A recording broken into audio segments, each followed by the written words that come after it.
मित्रों, धन्यवाद। आप हमारे साथ इस आत्मिक जग के पवित्र शास्त्र के अध्ययन में बने रहे। आज का ये हमारा आखिरी पड़ाव है, जो 5वां पाठ है। हम आपको की सराहना करते हैं। अगर आपने पहले 4 पाठ नहीं देखे हैं तो हम आपसे विनती करेंगे कि वो पहले के 4 पाठ जरूर देखें। ये आत्मिक जग के विषय में जब हम कह रहे थे, हमने ये कहा था कि परमेश्वर आत्मा है और आप और हम आत्मा है और शैतान भी आत्मा है, उसके दूत भी आत्मा है। तो ये सारा जो जग है वो आत्मिक जग है।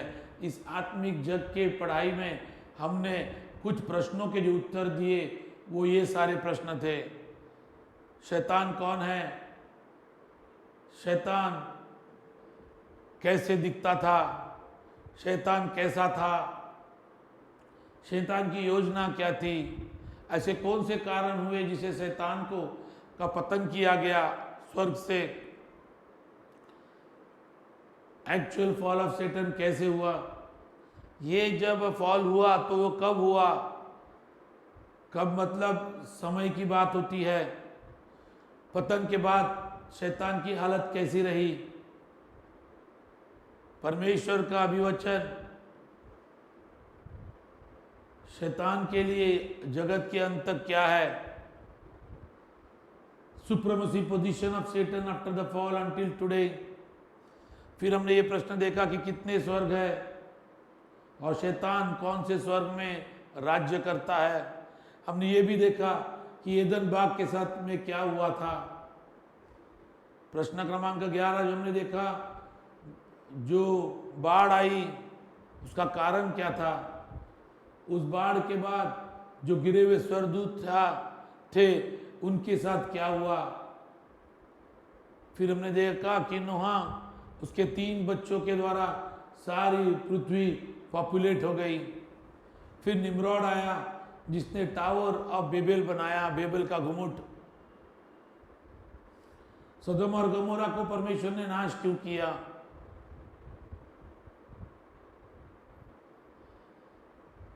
उसके बाद मूसा आया, मूसा के साथ उसके नियम आए और पुनरुत्थान के पहले जो लोग की मृत्यु होती थी उनके शरीर और उनके आत्मा के साथ क्या होता था। 17वां प्रश्न हमने देखा कि क्या शैतान फिर से एक बार पुनरुत्थान के बाद यीशु मसीह के तीसरे स्वर्ग में जा सकता है क्या? 8वां प्रश्न, पुराने नियम में शैतान का जो सामर्थ्य थी वो कैसी थी, जिससे हमने कहा कि शैतान के पास दुनिया में सामर्थ्य है। 19वां प्रश्न, God's trap for Lucifer the cross. 20वां प्रश्न, what did Jesus tell the righteous man on the cross. 21वां, नया नियम क्या कहता है कि सुख लोग कहाँ हैं। 22वां प्रश्न, कि जो दुष्ट आदमी था क्रूस के ऊपर, उसका शरीर और उसकी आत्मा कहाँ गई मृत्यु के बाद।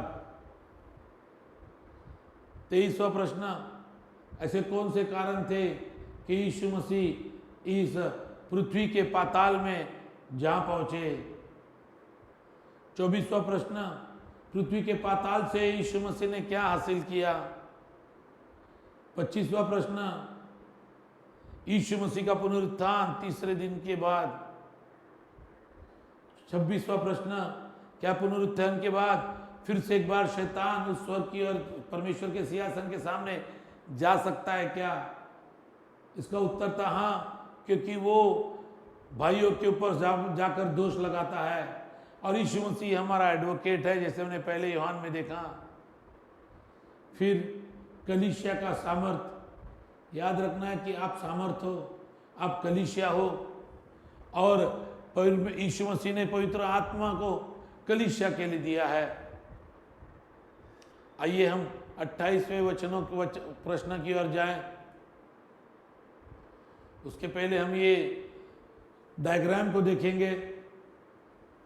ये डायग्राम पे 28वां वचन देखिए कहां पर है। 28वां प्रश्न,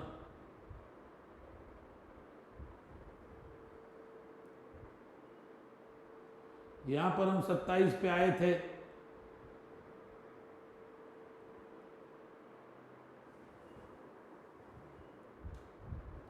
और अब हम 28 के प्रश्न की ओर जा रहे हैं।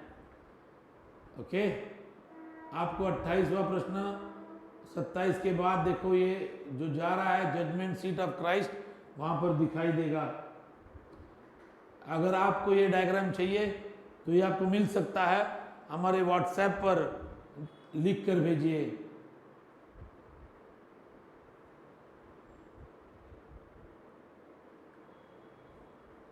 अट्ठाईसवां प्रश्न को हम देखते हैं, जो आज हम देखने वाले हैं 28 से 34। What is the first resurrection and who is involve. 29वां प्रश्न, what happens to the church after the rapture. 30वां प्रश्न, when will the antichrist make his entry. चौथा प्रश्न, what will Satan's power basis be after the rapture. 32वां प्रश्न, why does the antichrist change at the midpoint of the 7 years of the tribulation period। 33वां प्रश्न, what will happen at the second coming of Jesus' appearance। 34वां प्रश्न, will Satan be released from the bottomless pit again। इन सारे प्रश्नों का आज हम उत्तर देंगे 5वें भाग में। What is the first resurrection and who is involved। The first resurrection is the rapture of the church. It is mentioned as iknikron, means to be taken from among the dead।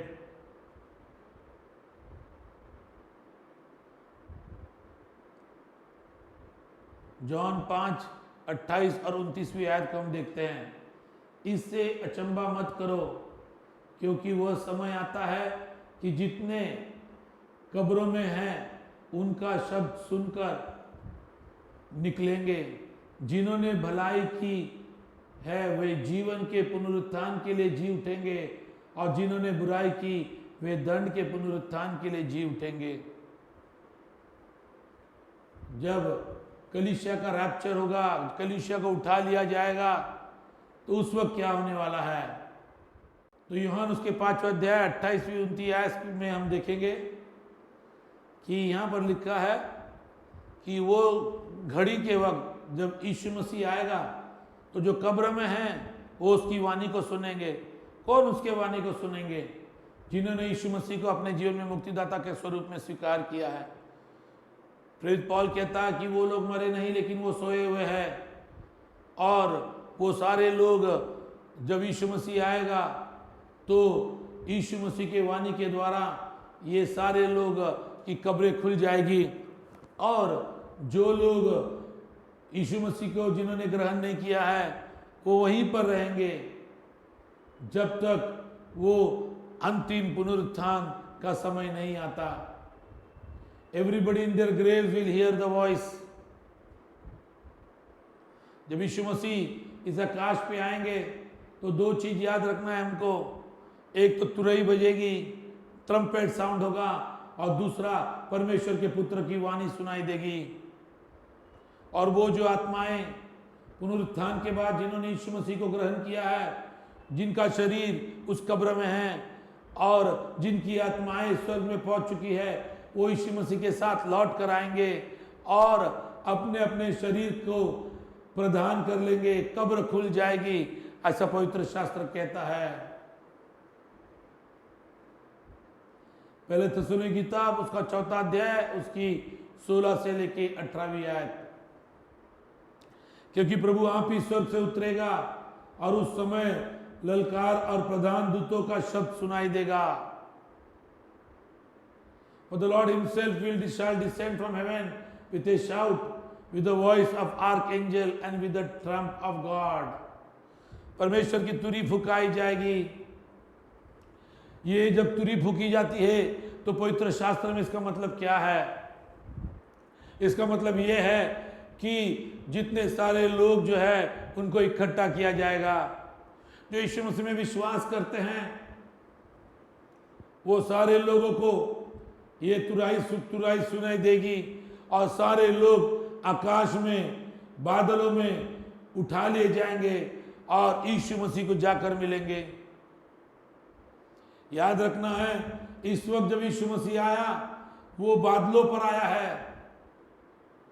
ये यीशु मसीह के दूसरे आगमन का पहला चिन्ह है। जब यीशु मसीह अपने वाणी को बोलेगा तो कब्र खुल जाएगी और जो मरे हुए हैं यीशु मसीह में, जो सोए हुए हैं यीशु मसीह में, वो पहले जिलाए जाएंगे।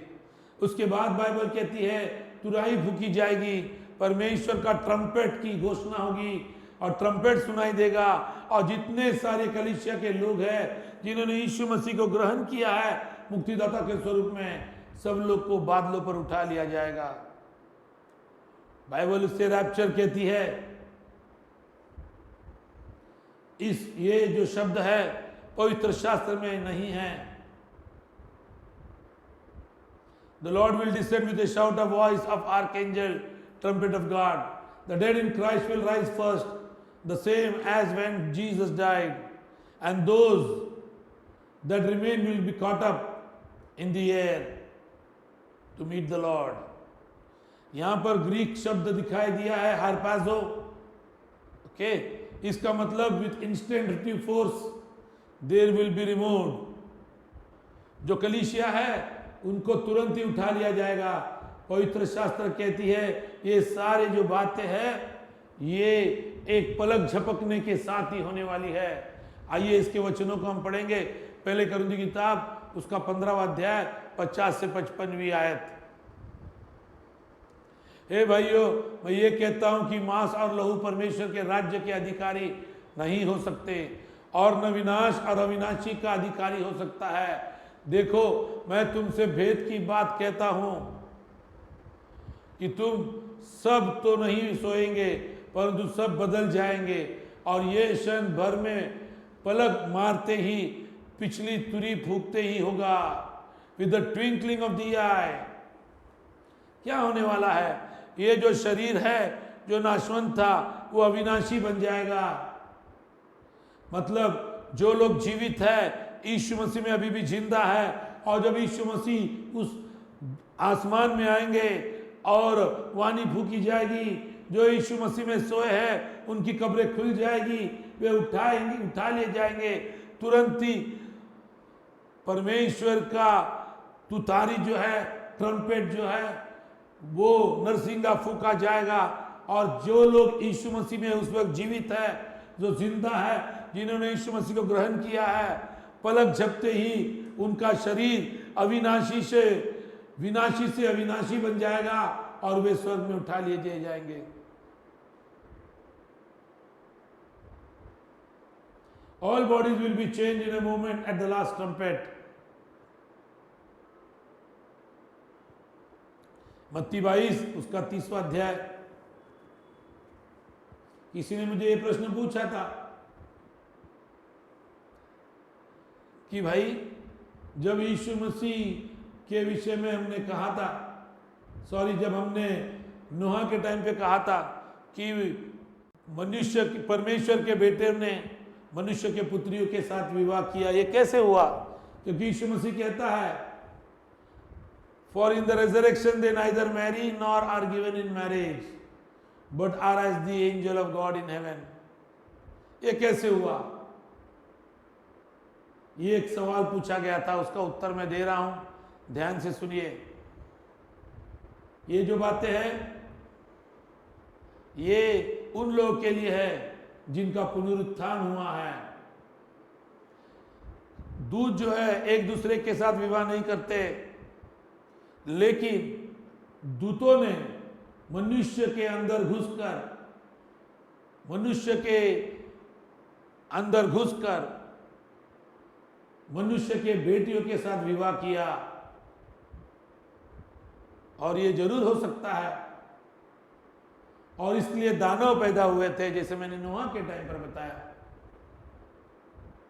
तो जो दुष्ट आत्माएं थी जो शैतान के साथ फेंकी गई, आपको तो मालूम है वो शरीर को धारण करती है, और उन्होंने मनुष्य के बेटियों के साथ संबंध रखा।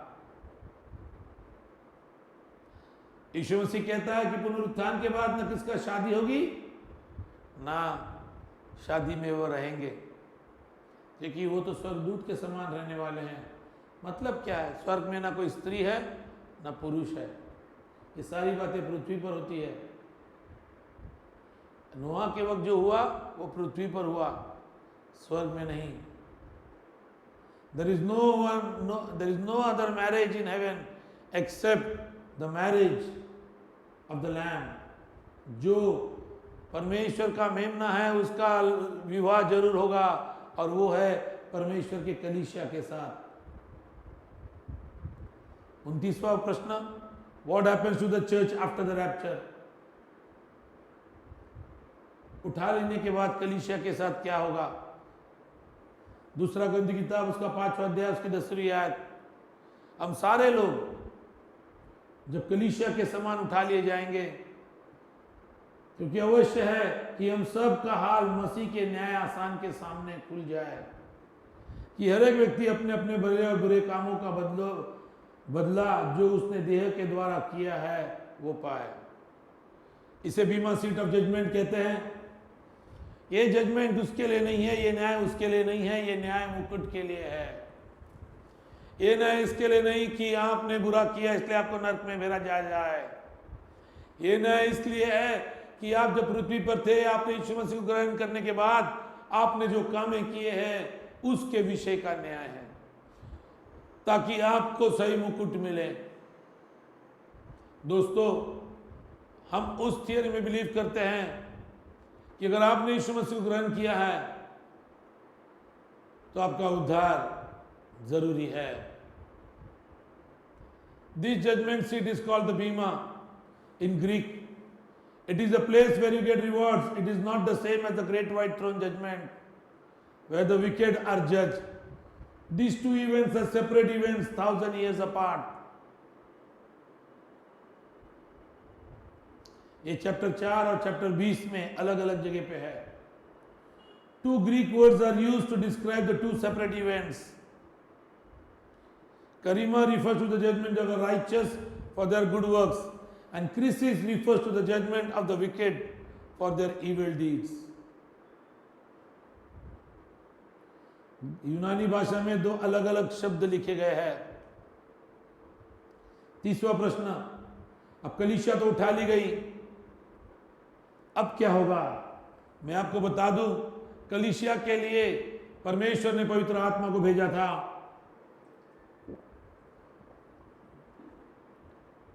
अब तो कलीसिया उठा ली गई है, तो अब पवित्र आत्मा का क्या काम बचा? अब तो पवित्र आत्मा फिर से एक बार बैकग्राउंड में चला जाएगा। इसीलिए कलीसिया उठाने के बाद ही एंटी क्राइस्ट आने वाला है। ये एंटी क्राइस्ट जो है क्रिस्ती विरोधक, ये क्रिस्ती विरोधक जो है, इसके विषय में दूसरे थिस्सलुनीकी किताब उसका 2 अध्याय 1 से 3 आयत में लिखा है। हे भाइयों, तुम अपने प्रभु यीशु मसीह के आने और उसके पास अपने इकट्ठे होने के विषय में तुमसे विनती करते हैं कि किसी आत्मा या वचन या पात्री के द्वारा, जो कि मानो हमारी ओर से को ये समझकर कि प्रभु का दिन आ पहुंचा है, तुम्हारा मन अचानक अस्थिर न हो जाए और न तुम घबराओ। इसी रीति से किसी के धोखे में न आना, क्योंकि वो दिन न आएगा जब तक धर्म का त्याग न हो ले। मतलब the man of sin be revealed, the son of perdition। मतलब पाप का पुत्र अर्थात विनाश का पुत्र प्रकट न हो। जैसी कलीसिया उठा ली जाएगी, क्रिस्ती विरोधक दिखाई देगा। ये क्रिस्ती विरोधक जो है, ये 7 साल पृथ्वी के ऊपर राज करने वाला है। हम आपको बता दें, the man of sin and the son of perdition or the lawless one, Antichrist, will only be known after the rapture। जिसके पास उसके बाद 666 का फिगर होगा, उसी को सब कुछ अनाज या सब कुछ मिलने वाला है। 31वां वचन, What will Satan's power basis be after the rapture? कलीसिया उठाने के बाद शैतान का सामर्थ्य कैसा होगा? पवित्र शास्त्र कहती है, दूसरा तस्सलुनीकी की किताब उसका 2 अध्याय उसकी 9वीं आयत, शैतान के पास फिर से एक बार वो सामर्थ्य होगी जो पुराने नियम में थी, जिसे डुनानिमस कहते हैं। डुनानिमस का सामर्थ्य का मतलब क्या? अनहिंडर्ड, जिसे कोई रोक नहीं सकता। पुनरुत्थान के बाद शैतान के सामर्थ्य को रोकने के लिए यीशु मसीह ने पवित्र आत्मा को भेजा कलीसिया के ऊपर और कहा कि कलीसिया के खिलाफ अधलों के फाटक प्रबल न होंगे।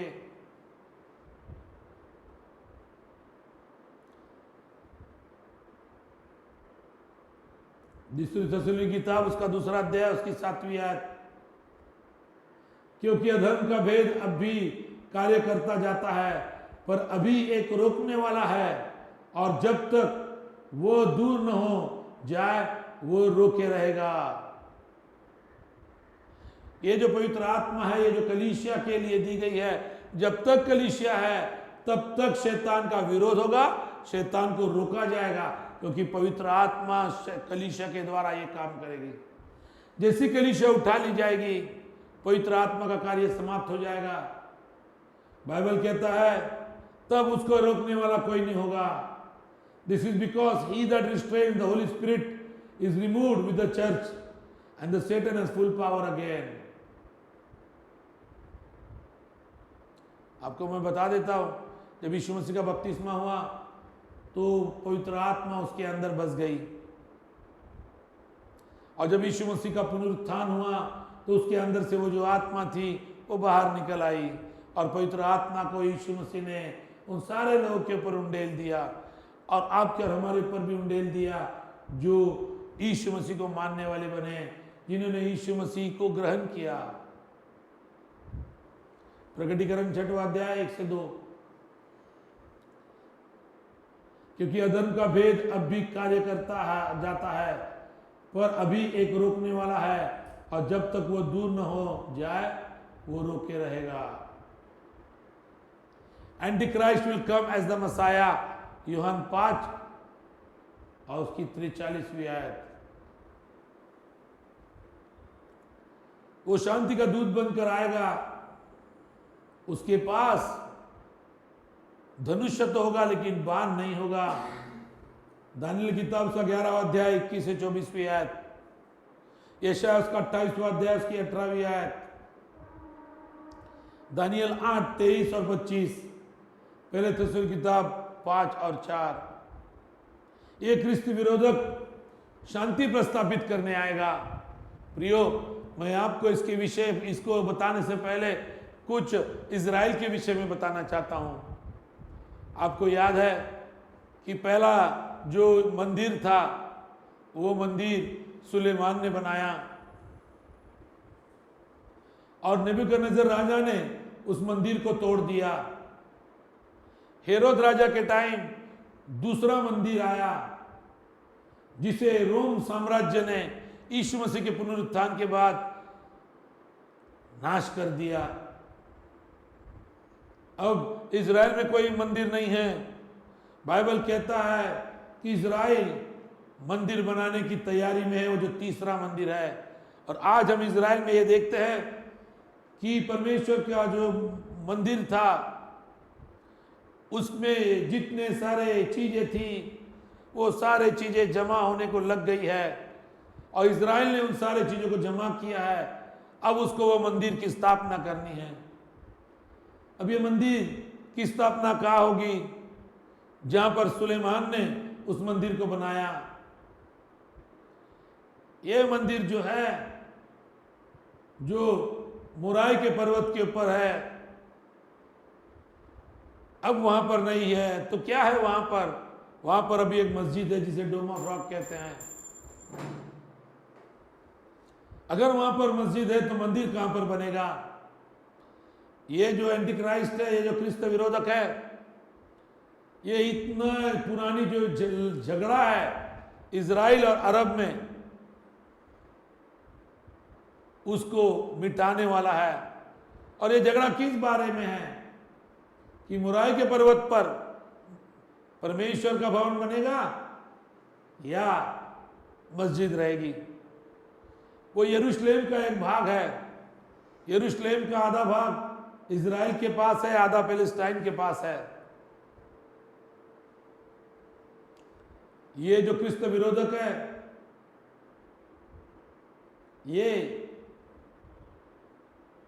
इस समस्या का हल निकालेगा। तब इजराइल को पता लगेगा कि अरे ये तो मसीहा है, और इजराइल इसको मसीह के विरुद्ध जैसा ग्रहण करने वाला है, स्वीकारने वाला है। 3.5 साल तक ये राज्य करने वाला है, शांति का दूत बनकर राज्य करेगा। लेकिन 3.5 साल के बाद इजराइल को पता चलेगा कि ये मसीह नहीं है। क्यों? क्योंकि उस सिंहासन पर जो परमेश्वर के भवन में है, वो वहां पर जाकर बैठ जाएगा और इजराइल को कहेगा कि उसकी आराधना करें। तब इजराइल को पता चलेगा कि ये तो मसीह नहीं है, ये तो मसीह विरोधक है। क्योंकि मसीह वो होगा जो परमेश्वर के 10 आज्ञाओं को पूरा करेगा। और परमेश्वर की पहली आज्ञा वो है कि तेरा जो सिर है मेरे सामने सिवाय किसी के पास न झुके। प्रियो, जब मैं प्रकटीकरण का अभ्यास लेने वाला हूं तब इसके विषय में आपको ज्यादा बताऊंगा। आइए हम आगे चलते हैं। Not all fallen angels are locked away. Those angels locked away committed sin beyond that of falling with Lucifer. Some were active at Sodom and Gomorrah, which are after the flood.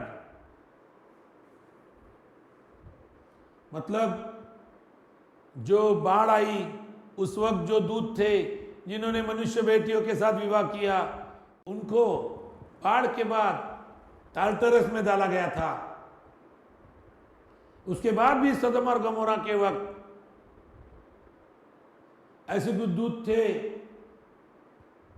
जिन्होंने मनुष्य के बेटियों के साथ विवाह करने की कोशिश की। उसके बाद भी दानव आए। During the Antichrist rule, fallen angels firmly believe will be active at work in all the form of aliens. आपको पता है एलियन की कहानी, दानिएल उसका 2 अध्याय 42 और 43वीं आयत। That is why aliens are so predominant in our lifetime. आज भी हम एलियन की घटना सुनते हैं, काल्पनिक है। लोग कहते हैं कि दूसरे ग्रह से पृथ्वी पर कुछ लोगों ने भेंट दी। कुछ लोग कहते हैं कि मार्स के ऊपर भी लोग रहते हैं। इस पृथ्वी के बाद भी, जैसे आपने पीके पिक्चर देखा होगा, ये सारे जो बातें हैं मनुष्य को तैयार कर रहा है। क्योंकि जब शैतान और उसके स्वर्गदूत उस सताव के वक्त काम करेंगे तो जो एलियन जैसे लोग पैदा होने वाले हैं, ऐसे लोग दिखाई देंगे। शैतान हमारी तैयारी कर रहा है आखिरी युद्ध के लिए, जो बैटल ऑफ अर्मगेडोन है। उसके बाद जो अथाह कुंड है, एबिसिस, वो सताव के वक्त खोली जाएगी। और जो दुष्ट आत्माएं हैं उसमें उन्हें वहां पर भेजा जाएगा। प्रकटीकरण 9, 2 और 11 अध्याय उसका 7वां वचन जो हमने देखा, यथाकुंड से दुष्ट आत्माएं बाहर निकलेगी।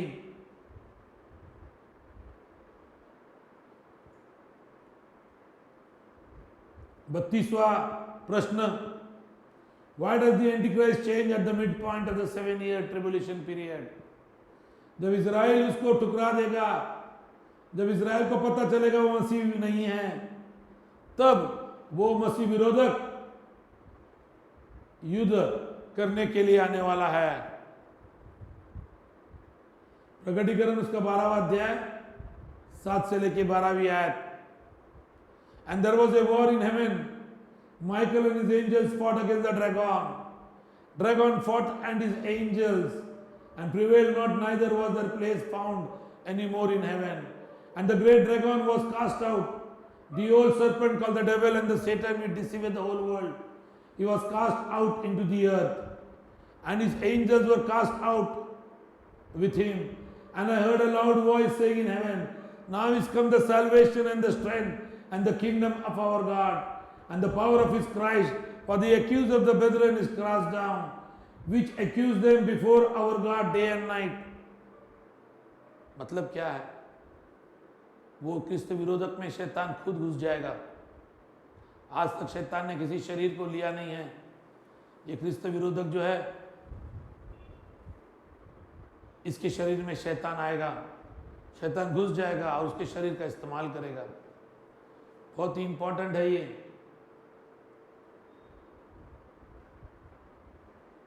याद रखना है प्रियो, जो यहूदी लोग हैं ये कैसे मानेंगे कि ये मसीह है? क्योंकि अगर वो मसीह है तो वो दाऊद के घराने का होना चाहिए,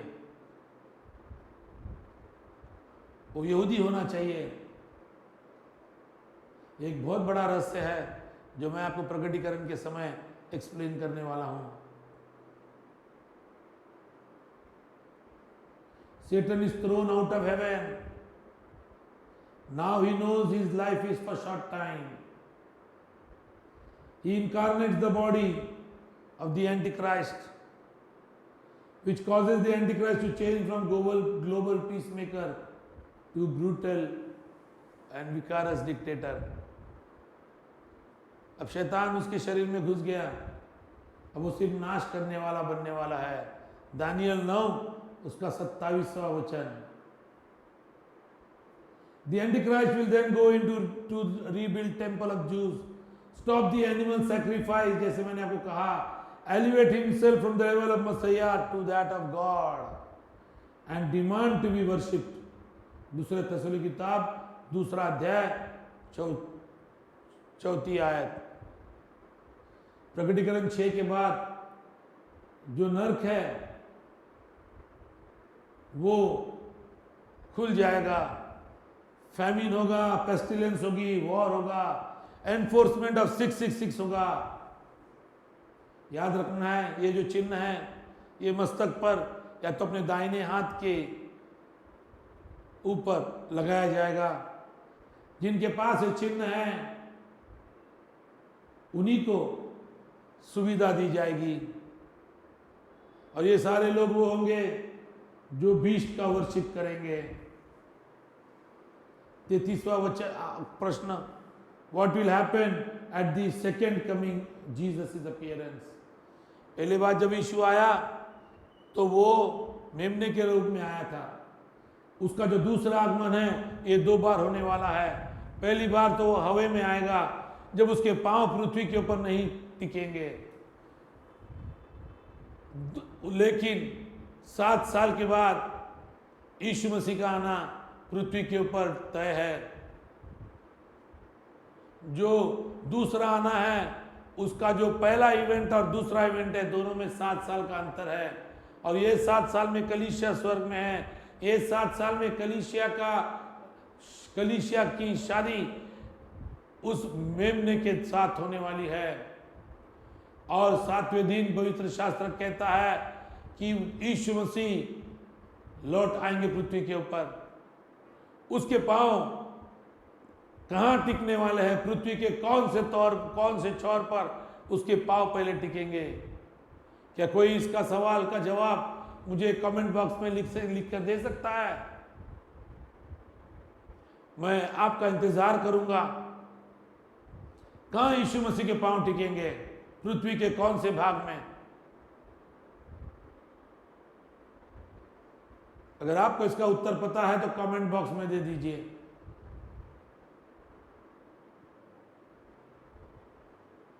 तो मैं इसका उत्तर बता देता हूं। स्वर्गदूत जब यीशु मसीह स्वर्ग में उठा लिए गए तो स्वर्गदूत नीचे आए, लोगों ने देखा और स्वर्गदूत ने कहा जिस रीति से तुमने देखा है उसे जाने के वक्त, वैसा ही वो वापस लौट कर आएगा। मतलब जैतून के पर्वत के ऊपर, माउंट ऑफ ऑलिव्स, उस पहाड़ के ऊपर यीशु मसीह के पांव टिकने वाले हैं। ये यीशु मसीह का दूसरा आगमन होगा जो सबको दिखाई देगा। पहले आगमन में वो किसी दिखाई नहीं दिया, वो बादलों पर आया। प्रकटीकरण उसका 19वां अध्याय, प्रकटीकरण उसका 19वां अध्याय 11 से 14वीं आयत। And I saw opened, and behold a white horse, and he that sat upon him was called faithful and true, and in righteousness he doth judge and make war. His eyes were as flame of fire, and on his head were many crowns, and he had name written that no man knew but he himself, and he was clothed with vesture dipped in blood, and his name is called the Word of God. And the armies which were in heaven followed him up upon the white horse, clothed in fine linen, white and clean. याद रखना है, यीशु मसीह की सेना जो कलीसिया थी, जिसको उठा लिया गया, जो पुराने नियम के जो संतगण थे, जो ऑलरेडी स्वर्ग में हैं, जो लोग जिन्होंने यीशु मसीह के बाद एक्सेप्ट करने के बाद जो सो गए हैं, ये सारे लोग यीशु के साथ लौट आएंगे। तब आखिरी युद्ध होगा पृथ्वी के ऊपर, जिसे हम बैटल ऑफ अर्मगेडोन कहते हैं। Jesus and saints return to earth after 7 years in haven.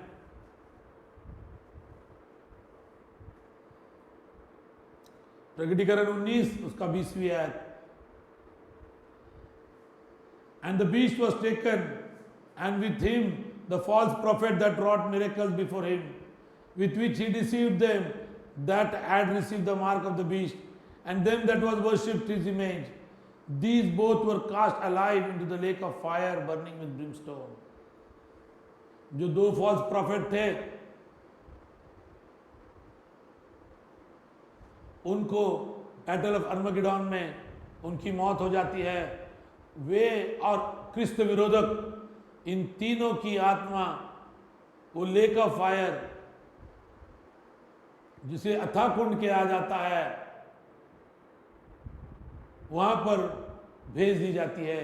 ये पहले वो लोग हैं जो वहां पर गए, अब तक वहां पर किसी की आत्मा नहीं गई है। मत्ती उसका 8वां अध्याय उसकी 29वीं आयत। And behold, they cried out, saying, What have we to do with thee, Jesus, the Son of God? Art thou come hither to torment us before time? ये उन आत्माओं ने कहा जब वो व्यक्ति से निकल गए और वो उन्होंने यीशु मसीह को इजाजत मांगी कि वो स्वर्ग के अंदर घुसे। प्रकटीकरण 20वां अध्याय 2 और 3। And he laid down on the dragon and the old serpent, which is the devil and the Satan, and bound him for 1,000 years. 1000 साल के लिए शैतान को अब बांधा जाएगा और उसे बॉटमलेस पिट में, अथाह कुंड में रखा जाएगा बांध कर। कितने साल के लिए? 1000 साल के लिए। 1000 साल के बाद उसे फिर खोला जाएगा ताकि वो इस जगत के सारे जो राष्ट्र है, उसमें जो लोग हैं, उनको फिर से एक बार बहमाए, डिसीव करे।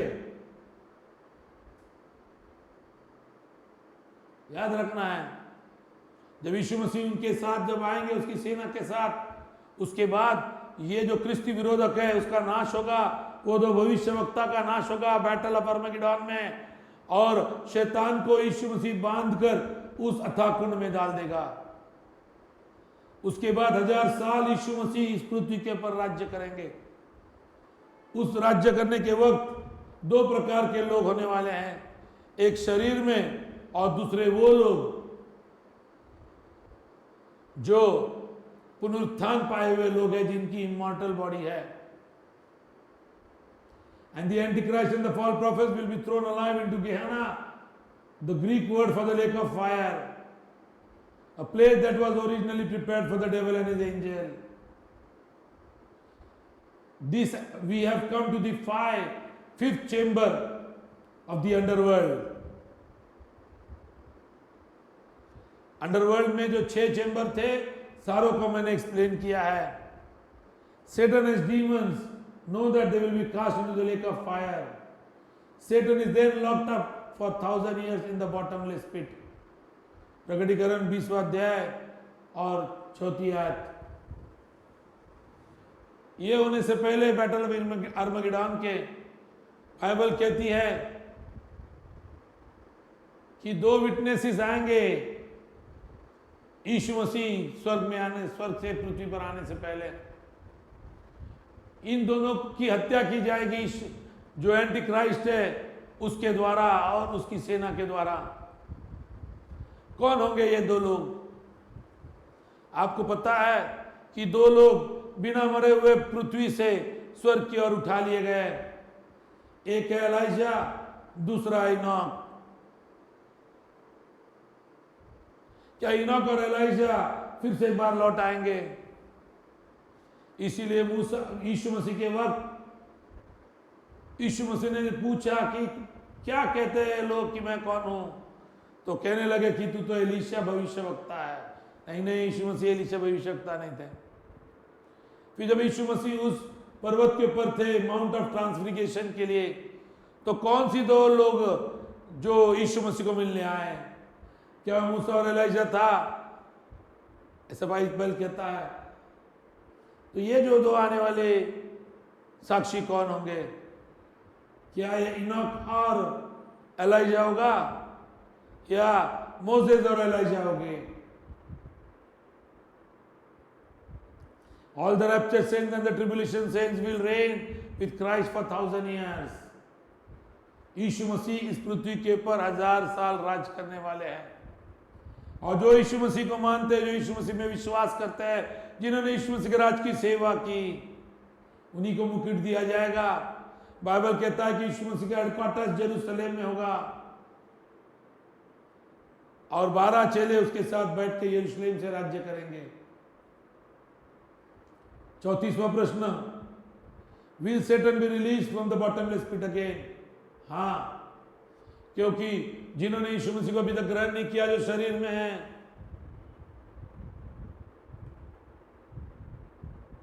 उनको डिसीव करने के लिए उसे फिर से एक बार छोड़ा जाएगा और अंत में उसको यीशु मसीह उस गेहाना में भेज देंगे जिसे लेक ऑफ फायर कहते हैं. When the millennium expires, 1000 साल समाप्त हो जाएंगे, Satan will be loose again to tempt the man.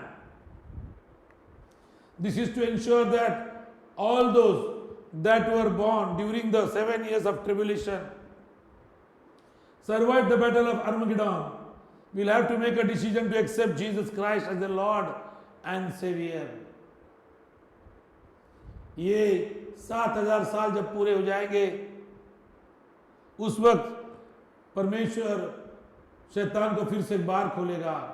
यशाया 65वां अध्याय और 20वीं आयत. ये जो 7वां दिन है परमेश्वर का, क्योंकि बाइबल कहती है मनुष्य के 1000 साल परमेश्वर के 1 दिन. 1 हफ्ता भर लगा परमेश्वर ने सृष्टि का निर्माण किया. 6वें दिन और 7वें दिन पे उसने आराम किया. अब परमेश्वर का उसके बाद के हफ्ते का 6वां दिन पूरा होने जा रहा है. 7वां दिन परमेश्वर विश्राम करने वाला है और 7वां दिन वो 1000 साल होंगे जहां पर यीशु मसीह पृथ्वी के ऊपर राज करेंगे. और जब यीशु मसीह पृथ्वी के ऊपर राज करेंगे, यशाया 65वां अध्याय 20वीं आयत कहती है, तब कोई मनुष्य अगर 100 साल का होकर मरे तो उसे बच्चा कहा जाएगा. क्योंकि यीशु मसीह इस पृथ्वी पर रहेंगे, तब death will be partially lifted up. Now remember that those that survived Armageddon still will have natural bodies and will still die, although the earth and the man's curse will have been lifted partially. Man will again have an unlimited lifespan. At the end of the millennium, Satan will be released to tempt the secular nations for the last time, and then will be cast into Gehenna, the lake of fire. Where he will remain forever. पवित्र शास्त्र कहती है कि अर्मगेडोन के वक्त 10 राष्ट्र Israel के विरुद्ध आएंगे, तब बैटल ऑफ अर्मगेडोन होगा। कुछ राष्ट्र ऐसे होंगे जो इस्राएल के खिलाफ ना आए, उनका नाश न होगा, उनके लोगों का नाश न होगा, लेकिन वो फिर भी शरीर में रहने वाले हैं। उनको टेंट करने के लिए, उनको निर्णय लेने के लिए शैतान को 1000 साल के बाद फिर से एक बार खोला जाएगा। याद रखना है, उसके बाद पवित्र शास्त्र कहती है नया पृथ्वी और नया स्वर्ग। जब प्रकटीकरण में हम जाएंगे तो इसका उत्तर मैं जरूर आपको देने वाला हूं। बाइबल कहती है कि परमेश्वर सारे पृथ्वी का नाश करने वाला है, और जितने सारे परमेश्वर के लोग हैं उस वक्त उस स्वर्ग में उठा लिए जाएंगे, और वहां पर जो परमेश्वर नया यरूशलेम बना रहा है उसमें रहेंगे।